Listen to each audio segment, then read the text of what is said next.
Hi friends, welcome to Healthy Cooking Channel. இந்த வீடியோல நம்ம இன்னைக்கு quick and easy lunch box recipe பார்க்க போறோம்.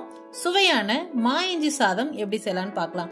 யூசுவலா மாயிஞ்சி அப்படின்னா நம்ம எல்லாத்துக்குமே ஊறுகாய் தான் ஞாபகத்துக்கு வரும். ஒரு டைம் இந்த மாதிரி ரைஸ் செஞ்சு பாருங்க, கண்டிப்பா உங்க எல்லாத்துக்கும் பிடிக்கும். வாங்க எப்படி செய்யலாம்னு பார்க்கலாம். கடாயில 2 டேபிள் ஸ்பூன் அளவுக்கு நல்லெண்ணெய் விட்டுக்கோங்க. எண்ணெய் சூடானதுக்கு அப்புறமா 1/4 டீஸ்பூன் கடுகு வெடித்ததுக்கு அப்புறமா 2 டேபிள் ஸ்பூன் வறுக்காத வேர்க்கடலை வறுத்ததா இருந்தது அப்படின்னா லாஸ்ட்ல சேர்த்துக்கலாம். 1 டேபிள் ஸ்பூன் கடலைப்பருப்பு, 1 டேபிள் ஸ்பூன் உளுந்தம்பருப்பு. இது எல்லாமும் எண்ணெயில நல்லா செவக்க வறுத்துக்கணும்.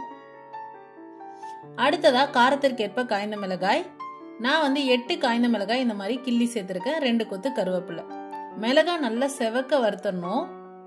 ஸ்டவ் சிம்ல வச்சுட்டு நல்லா மிளகாய் செவந்து வரணும். அப்பதான் இந்த ரெசிபிக்கு ஃபிளேவர் நல்லா இருக்கும்.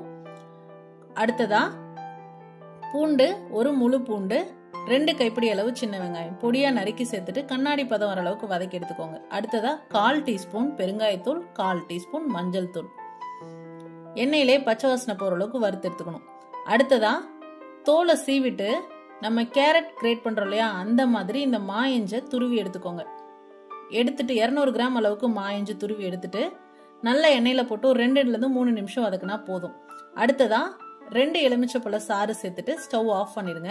ஆஃப் பண்ணிட்டு நல்லா கலந்து விடணும். 2 டீஸ்பூன் அளவுக்கு தூள் உப்பு. நல்லா கலந்து விட்டதுக்கு அப்புறமா வேக வச்சு ஆற வச்சிருக்கக்கூடிய சாதத்தை அதுல சேர்த்துக்கலாம். ஏற்கனவே நம்ம 2 டீஸ்பூன் உப்பு சேர்த்திருக்கோம்.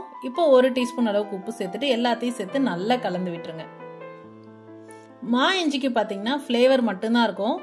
இஞ்சோட காட்டமோ மாங்காயோட புளிப்போ அந்த டேஸ்ட் எதுவுமே அதுல வராது. அதுக்காக தான் நம்ம புளிப்புக்காக 2 எலுமிச்சைப்பழ சாறு சேர்க்கிறோம்.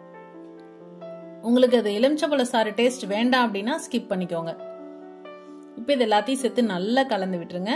உப்பு பத்தல அப்படின்னா உப்பு சேர்த்துக்கோங்க. கமகமனு வாசனையோட சுவையான மாயிஞ்சி சாதம் சூப்பரா தயாராயிடுச்சு.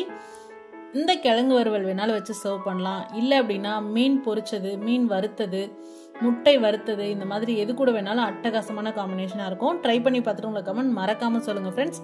இது போன்ற ஹெல்தி ரெசிபிஸ்க்கு மறக்காம ஹெல்தி குக்கிங் சேனலை சப்ஸ்கிரைப் பண்ணுங்க. இந்த வீடியோ உங்களுக்கு பிடிச்சிருந்தா லைக் பண்ணுங்க, ஷேர் பண்ணுங்க, கமெண்ட் பண்ணுங்க. தேங்க்ஸ் ஃபார் வாட்சிங்.